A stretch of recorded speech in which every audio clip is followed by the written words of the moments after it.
Hey guys, welcome back. Today I'll be showing a guide on B1 Distortions.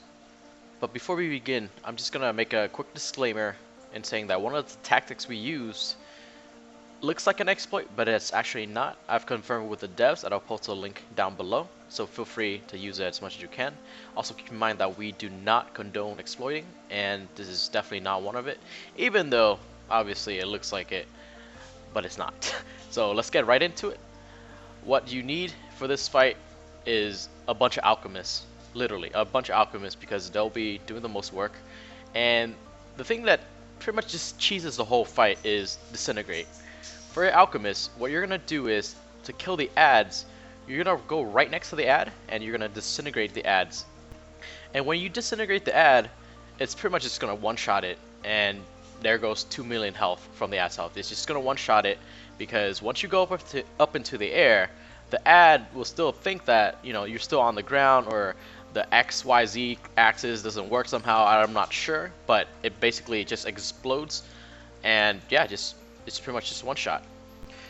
When you use disintegrate, make sure there's no one around you, or else they're gonna explode and kill that person as well. So anyway, when you start the fight, make sure you do not burst below 72. You should go to about 73, 74, and then stop your burst. This is because at 72, he'll put on a shield that you need to break in order to drop the God Orb. I would recommend at least 2 Berserkers with the Fracture talent, and you should be good to go. Once it drops, God Orb will spawn and assign your kinetic to grab it for big bursts. Every so often, the boss will do a Spinning Blades move. During that phase, you need to Terminal or Sacred Barrier, because if you get hit by it, it does a ton of damage. It also puts a poison dot on you. After you kill the shield, the boss will go into another phase. During this phase, he will entrap your entire group into a circular platform, as you can see by the green ring around. You cannot go outside because of the poison damage that you're going to take. During this phase, also groups of ads will spawn that you need to kill and disintegrate as well.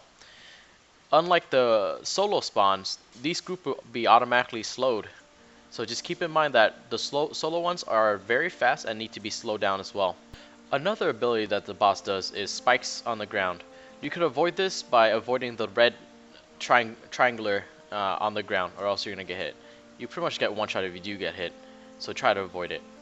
Every so often, the boss will also throw a random poison on a random player. If you have this, call out for a cleanse from your support, or simply just reflect it or shield yourself if you're an alchemist. Throughout the fights, if you have an ad going towards you, you'll have a red arrow pointing towards the ad, and also there's another arrow pointing towards you. That means the boss has another ability called Green Rage that he will go towards you and try to one-shot you. So make sure if you have this, Terminal or Reflect. After 40 bars, the boss will gain another shield. Your Berserkers will need to break the shield so he can drop another God Orb. From this point on, it's pretty much rinse and repeat until he's dead. But the key to this fight is timing your bursts correctly.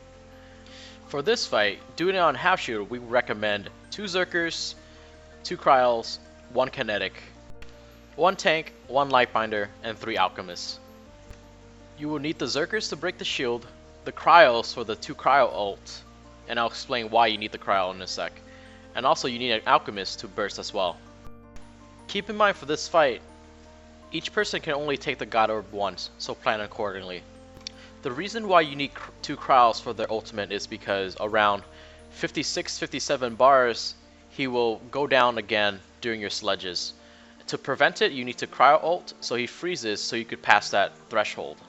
At around 25 and 26 bars, he'll do the same thing again, just goes on the ground randomly, thus messing up your kinetic sledges, or in order to prevent that, you need to go ahead and use your Cryo ult again. This is why we Cryo ulted twice in this fight. The passphrase is Terminal.